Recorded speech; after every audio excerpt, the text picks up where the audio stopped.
Hey guys, Ben Latocki here with Production Realty, and welcome to another episode of Pro Agent Training. And today, what I want to tackle is Michigan contract law, the importance of offer deadlines, and how to avoid the nightmare of selling the same property twice.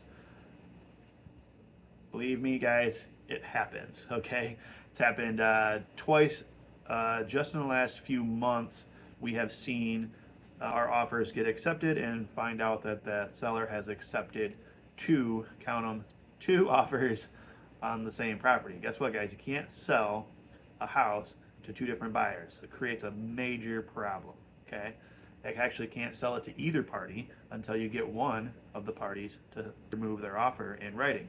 Sometimes it costs some money to kill that second deal. Okay, so I want you to avoid that nightmare and pay attention to your offer deadlines. So here's what I'm going to show you. Let's say you have an offer, you make an offer to a seller with with an offer deadline of, let's say, Tuesday at 5 p.m.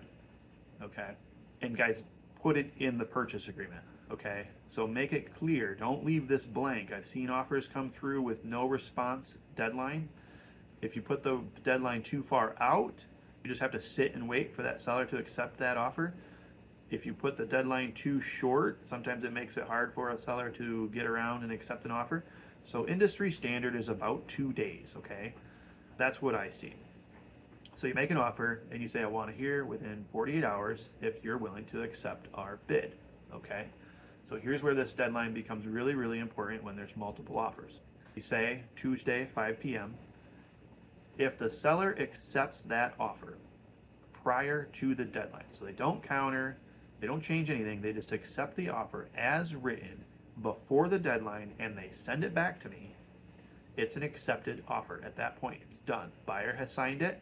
It went to the seller signed it within the time before the deadline, sends it back to me, so they accepted it and delivered it to me. It's key that we do both those things.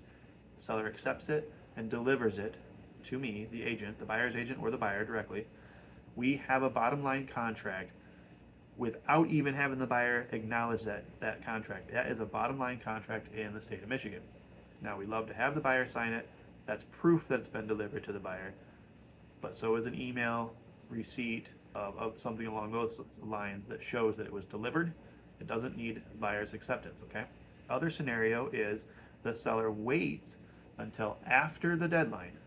So we said Tuesday at 5.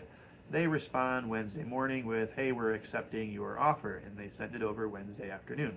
That's great, but it's not a bottom line contract in Michigan until the buyer agrees to move forward, because they went beyond the deadline of the offer. It could be voided by the buyer. The buyer needs to agree to move forward. Does that make sense?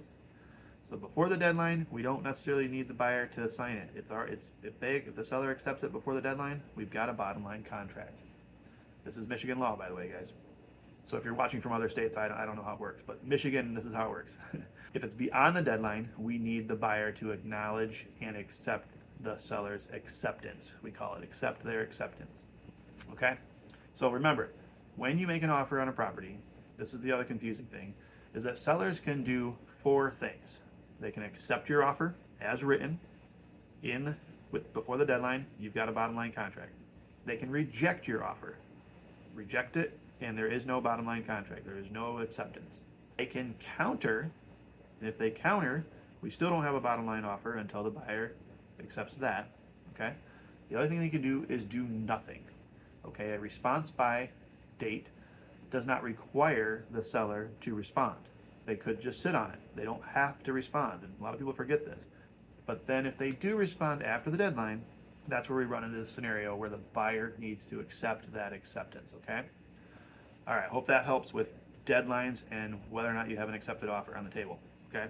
Moving on to multiple offer situations and potentially accepting 2 offers on a property. This is a nightmare scenario, guys.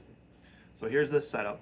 Seller accepts an offer, and that purchase agreement has contingencies, meaning like a home sale contingency, inspection contingencies, financing contingencies, whatever the thing is that's in that contract, that the buyer could back out for some reason, inspections, appraisals, what have you.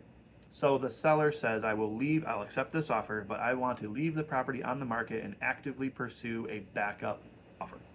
So we got this first offer sitting here. Offer number 2 comes in. So the second offer looks good to the seller, and they're like, you know what, we want to take that offer. We want to accept it as a backup offer.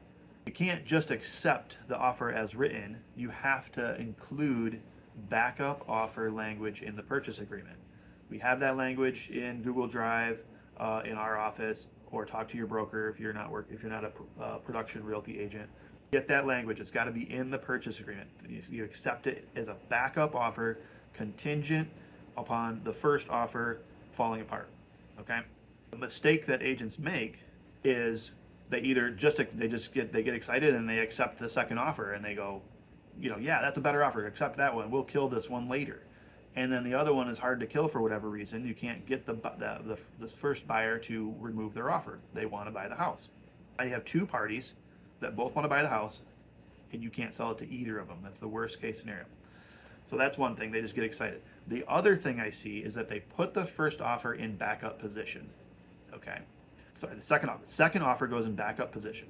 The first offer is sitting here with, let's say, a home inspection contingency, and they ask for some repairs to be made by the seller.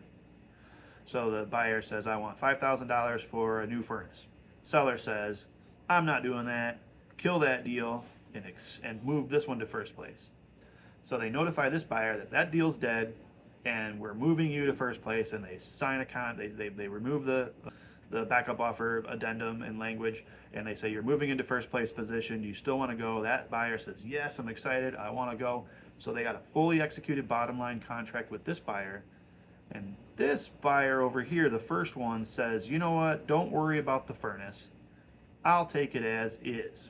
So the seller thought they killed that deal because the buyer asked for a repair, and they said, no, that is not a dead deal yet. You got to get the buyer to remove their offer, void their offer, withdraw their offer, whatever language you want to use. But this deal is not dead until the buyer and the seller both sign something saying it's dead.